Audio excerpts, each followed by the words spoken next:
Good afternoon, good afternoon, good afternoon. I hope that you guys had a great weekend and I hope that you're having a wonderful week. I had an awesome weekend. The weekend prior was great. I spent some time with my husband. We went out on the town. We went to the city. We went into Chicago, and man, y'all, that's a whole nother live, okay? But today, this was going to be a live, but I decided that this topic has been talked about, but I don't think that it has been talked about in the length that it needs to be spoken on. So therefore, I'm going to make it an upload. And after you guys listen to this upload, and I hope that you do listen to the upload, if you want to do a live, we can do a live. It can be on my panel. It can be on anyone's panel, whoever would like to host it. If not, then I would. This is something that you guys want to get on and have a panel discussion on. This is going to be about why white people saying the N-word isn't the same as black people saying cracker. Now, we've been hearing this cracker word, for what? Maybe, my knowledge, 2.5 years maybe. And I'm going to get into it. All right? And this is my opinion, in my opinion only.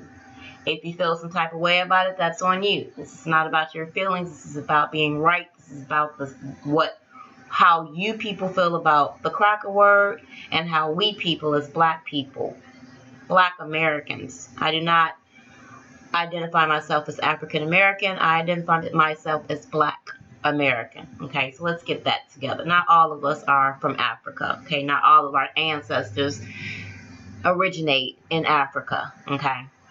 And that, again, is another panel that we can discuss. Some of you may identify yourself as African American, and some of you may identify yourself as black American.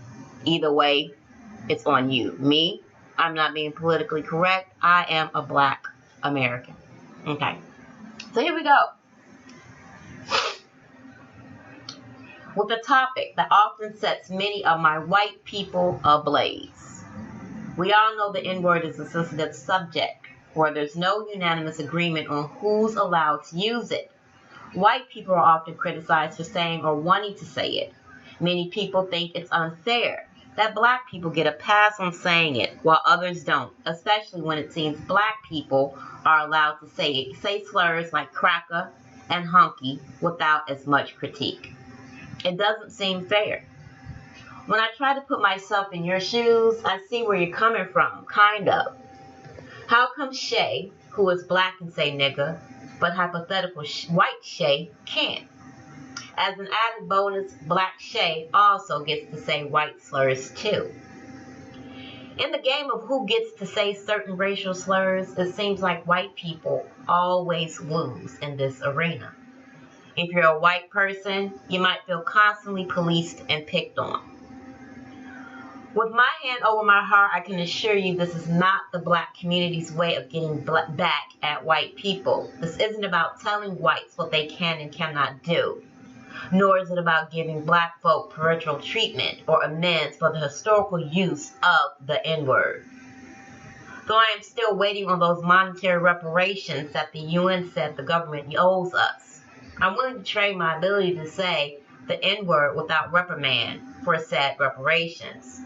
I shouldn't have to, but that's a different story for a different day. With the N-word versus cracker debate, we have to discuss the history and power relations at play. That's what this is really about. So we'll need to travel back in time to begin to understand why white people saying the N-word and black people saying cracker are not the same. My point number 1. History shows the inequality between the two words. The N-word is derived from terms like Negro, Niger, and Niger in Spanish and French. The word was used to describe people of African descent, because of their dark skin. And over time, it became a derogatory term for black people, The N-word is tied to horrendous occurrences in our nation's past and recent history and used to oppress Black people for centuries. To dive deeper into this discussion, let's take a trip, okay, to the South. Not your favorite place. I wouldn't actually call this my scene either. We won't spend too much time there, okay? So let's just look around quickly.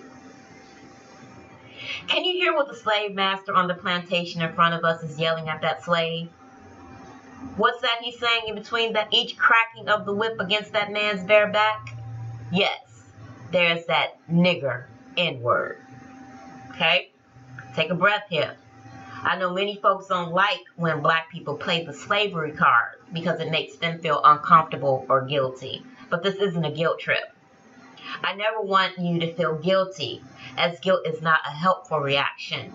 I'm just providing a bit of context for the sake of figuring out the difference between the N-word and cracker. We have to talk about slavery. Now let's get out of this time period before someone gets to start asking if I'm for sale. Flash forward to the 1960s in New Orleans. This is pretty recent for many of us. It's recent enough for me to locate some not so distant relatives. I got some great aunts and uncles in the area we can visit, okay? In the meantime, I want you to check out an elementary school. You see that little girl being escorted to the school by U.S. Marshals? That's 6-year-old Ruby Bridges, and she's integrating a school. How cool is that? Now, if you do not know who Ruby Bridges is, please look her up. Ruby Bridges, RUBY-BRIDGES, okay? White people. Wait, what is that mob of white people shouting at her? Peppered between their anti-integration hollowings is, once again, that N-word. This isn't exactly a time I want to stick around in either, so let's dip. Also, we're going to skip to the visit to my family's home. Now that I think about it, I highly doubt their neighborhood is integrated. We've already witnessed 2 uncomfortable, to put it lightly, experiences from the past. So let's not make it a third. Now, as for the history of the term cracker, remember that slave owner who was yelling the N-word while beating that slave? That's why he's called cracker. It's believed that term referred to what white people did with whips, cracking them on the bodies of livestock and slaves. In this context, cracker is a word that refers to the oppressor. Historically, cracker has never been spat at white people who get their fingers cut off because they try to illegally read. Cracker has not been a common last word white people hear before facing their death from a race-based hate crime. And there's never been a time in history where a group of people collectively decided that the white race was inferior and therefore deserving of violence because of they being crackers. The same cannot be said about the N-word.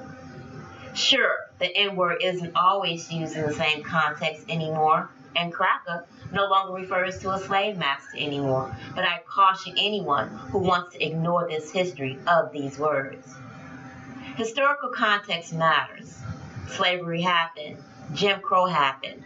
Ignoring that is erasing hundreds of years of history and forgetting that this history plays a role in present-day race relations in our country. So now that we understand from a historical perspective why the N-word is such a loaded term compared to cracker, let's talk about these words in the present day. Current power dynamics between the words aren't equal. They aren't equal. Slavery and Jim Crow have seemingly faded out and been replaced with current racial injustices, including mass incarceration, voter suppression, gentrification, and the poisoning and threatening of people of color's water supply in Flint and at Standing Rock. The ugly truth is that despite our nation's progress, racial oppression is still alive and well in our society. That oppression coexists with privilege. A white person, you benefit from being white in our society, especially when it comes to interactions with the police, access to careers, and many other benefits, hence white privilege. Though you may not experience other forms of oppression, you can generally go about your day without being oppressed because of your race. That gives you some power in this country, a type of power that black people do not have. So when you use the N-word, yes, even with an A in place of the ER, you're using it from a place of power and privilege. You're using a word that has a direct link to oppression without experiencing that oppression. Do you need me to say that again? When you use the N-word, even with an A in place of an ER, you're using it from a place of power and privilege. You're using a word that has a direct link to oppression without experiencing that oppression. Hearing or seeing the N-word doesn't ruin your day. It doesn't remind you of a time when your ancestors were viewed as animals. It doesn't cause you pain. It doesn't make you feel oppressed because you're not racially oppressed. Again, you are not racially oppressed. Oppressed. I don't want to sound like some people, okay? The funny, not so funny thing with white people saying the N-word is that many of the folk who want to say it so bad are the same folks who are hesitant to say these words: Black Lives Matter. They want to say the N-word so bad but opt out of speaking out against racial injustice and fighting alongside black folks in our attempt to dismantle the structures in society that seek to marginalize, imprison, suppress, and kill us. You don't have to fight alongside us if you don't want to, because your day-to-day life isn't as impacted by racial injustice. That's where the power of dynamics sometimes hurts the most. Privilege and power allow white people to pick and choose when they want to be down. Like when they're singing the words of the YG song, My Nigga, and when they want to opt out. Like when folks look the other way or make excuses when another cop is standing over a black kid's dead body or putting a knee into a black man's neck. Your position as a white person makes using the N-word a harmful flex of power. So what about the power dynamics involved when black people saying cracker? So what about the power dynamics involved when black say cracker? Using cracker isn't reverse racism. It's not reverse racism. Short answer, there isn't a power dynamic at play when black folks say cracker. Black people don't have that power that comes with privilege and matters related to racism. We don't have power over white people in matters of race because racism targets us while sparing our white friends. The most black people can do is laugh at the common white people jokes about lack of seasoning and rhythm. But there's a difference between racism and pettiness. Racism may be mean, but meanness isn't always racism. The difference lies in who has the power and privilege, which in this case is still white people. The word cracker, at its absolute worst, is a mean insult. Kind of like being called a white loser on the schoolyard. If a black person calls you a cracker, you can pick your ball up and go home if you want to, but you don't get to cry racism. At most, you're a victim of bullying. That's still very upsetting, but it isn't racism.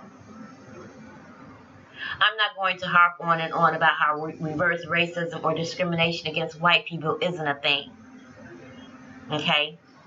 I see a lot of folks demanding the reverse racism is real because one time a black person called them a honky. Then people of color and white allies comment with evidence and additional articles on the subject, which may be offended. White folks refuse to read. Honestly, I'm tired of the back and forth about this, y'all. I know that some people aren't going to come around while others generally don't understand or haven't been presented with the material. If you need more explanation on this subject, there is plenty on Google and YouTube, all over the internet, or go to the library and pick up a book. Context does matter. People often say that context matters when a white person uses the N-word. Maybe they're using the A rather than the ER. Maybe their two black friends don't mind if they say it. Or maybe they just want to sing along to their favorite song. But because you cannot erase the historical context of power dynamics at play when white people use the word, context really doesn't matter. The truth is, no matter where or how you use the N-word, it can still be hurtful to the people around you. You're in the public space. You never know who is within earshot. And if you are truly 100% alone, it may not hurt anyone's feelings. But you use the N-word, still a flexing of your white privilege. In discussions on the N-word, cracker, or on any other discussion on race, we must make sure the focus is on supporting the people who are fighting for inequality, not focusing on white people's feelings. Any focus on white people's feelings derails efforts of justice and equality. I understand that discussions on race are sometimes uncomfortable. Being called out on your privilege sometimes feels embarrassing. But sitting in that discomfort gives you the opportunity to learn something new, see another perspective, and become a better ally.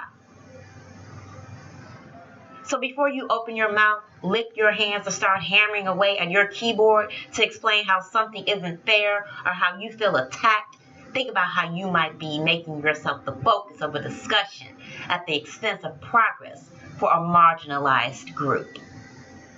At the end of the day, if we're really about social change, we have to learn to listen and understand how our actions support our oppressed one another. If they are oppressive, we have to learn how to make changes. So for the love of social change, please give up this strange desire to want to say the N-word. Okay?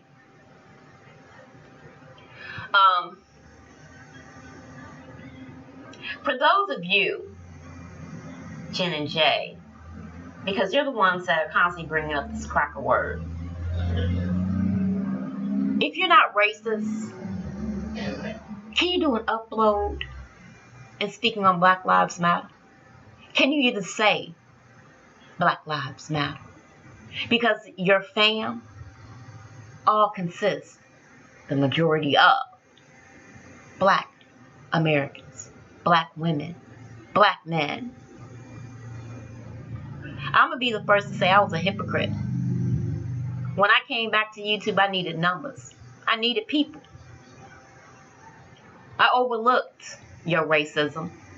I overlooked your cynicalness. I overlooked the way you speak about my people. I overlooked it because at that time I didn't care. But now that everything with me is done and over, I got time to really focus on all the bullshit that's going on YouTube. And I'm going to do my best to clean it up. I'm going to do my best to make my people feel safe. I'm going to do my best to make my people feel wanted. I'm going to do my best to make my people feel needed. To understand that they do not need you to speak up for this community.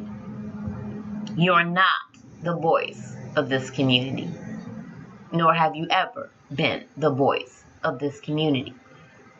Now you can take this the way you want. This is not an attack. This was me educating you on the use of the word nigga and how it impacts us in a negative way compared to when we say cracker, and how it impacts you in a way for you to invoke your white privilege and cry victim and blame. Now, like I said, you could be a victim of bullying. but nothing more, nothing less. And you can't really be bullying when you call people niggas and they call you a cracker. I don't care whether it happened first, the last, second, or third, who said it first, who said it last, who said it in between. It was said, and you, as white people, do not have that right to say that word. But we, as white black people, can use cracker and not be racist. If you don't believe me, like I said, Google is your friend. And if you really want to get in depth about the difference between the word nigga and cracker, go to the library, read a book. But until then, I would love for you to do a PSA on Black Lives Matter, because again, you are in a black community. So are you here for this community, or are you here to antagonize this community? Inquiring minds want to know. With that being said, peace and love to all of you guys. To the people who love me, to the people that respect me, I love and respect every last one of you who have been doing your thing, speaking your mind, and standing up for yourselves. I could go on other things, but I'm going to end this one because this is a topic that needs to be discussed first and foremost. Then after this discussion, and after these people can say Black Lives Matter and why, before they say the nigger word, I will no longer speak on this. But if you guys want to get in more depth and more detail and you would like to have a panel, we can have the panel on the difference between the word nigger and cracker and what it means and where the word cracker came from. Again, off the black backs of black people being whipped with a whip, cracking against my brother's skin. So with that being said, I hope y'all have a great day. Let me know what y'all want to do. Let me know if you want to have a panel. Or I would love for you guys to put a PSA letting them know before you're quick to say the N-word, do a Black Lives Matter. Speak on Black Lives Matter. Pick a victim. Research him or her and speak on it if you are here for this community. That being said, peace and love, everybody. Have a great day. And I'll speak to you soon. Peace.